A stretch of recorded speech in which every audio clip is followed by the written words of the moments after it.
You can order the pads used in the video on the CarParts.com website via the link in the description. Turn off your vehicle's ignition.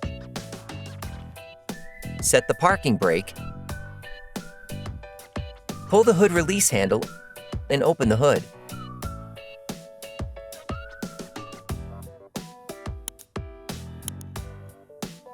Open the brake fluid reservoir. Loosen the stud bolts on the front wheels.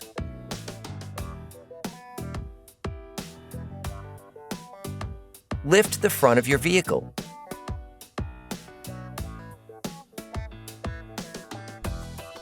Place the vehicle on the jack stands. We strongly suggest watching our video on how to jack your Ram 1500 safely before carrying out this step.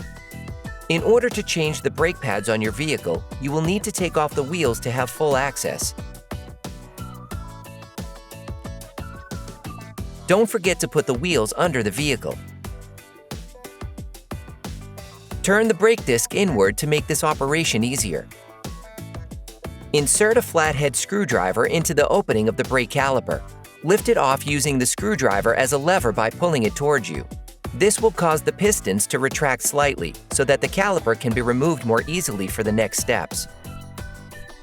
With the socket wrench and a 13mm socket, unscrew the lower slide pin. Sometimes you have to keep the lock nut from turning by holding it with your fingers or a 17mm wrench. Then, remove it. Repeat this process with the upper slide pin. You can now remove the caliper.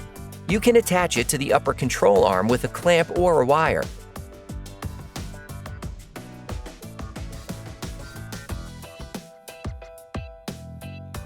Remove the brake pads. To do this, slide them away from the disc.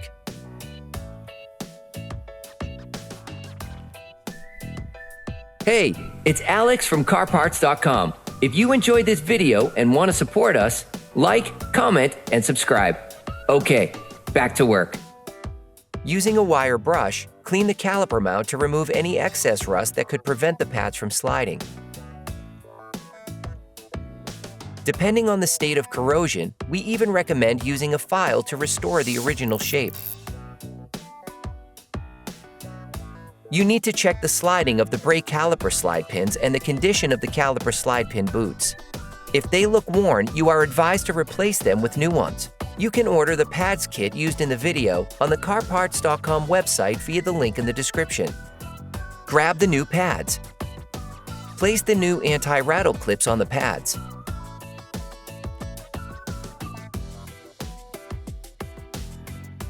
And lightly coat the ends with copper grease to help them slide more easily.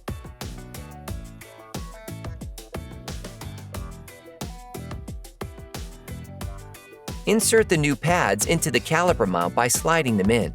Then, press on the anti-rattle clips to put them in place in the caliper mount. Their spring action lifts the pads off the disc when you release the brake pedal. You can purchase the parts we used here by visiting our website at CarParts.com. Grab the caliper.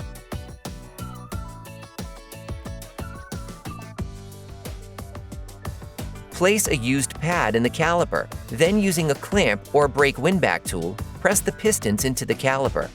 This step is essential before installing the new pads. As the pistons enter the caliper, brake fluid will flow back into the brake fluid reservoir. Depending on the original level of the reservoir, make sure that the liquid does not overflow. Put the brake caliper back in place.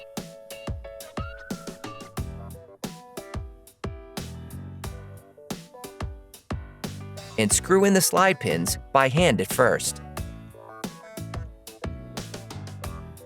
You can use a 17mm spanner to prevent the bolts from rotating. Screw them in using a socket wrench and a 13mm socket. Finish tightening using a torque wrench.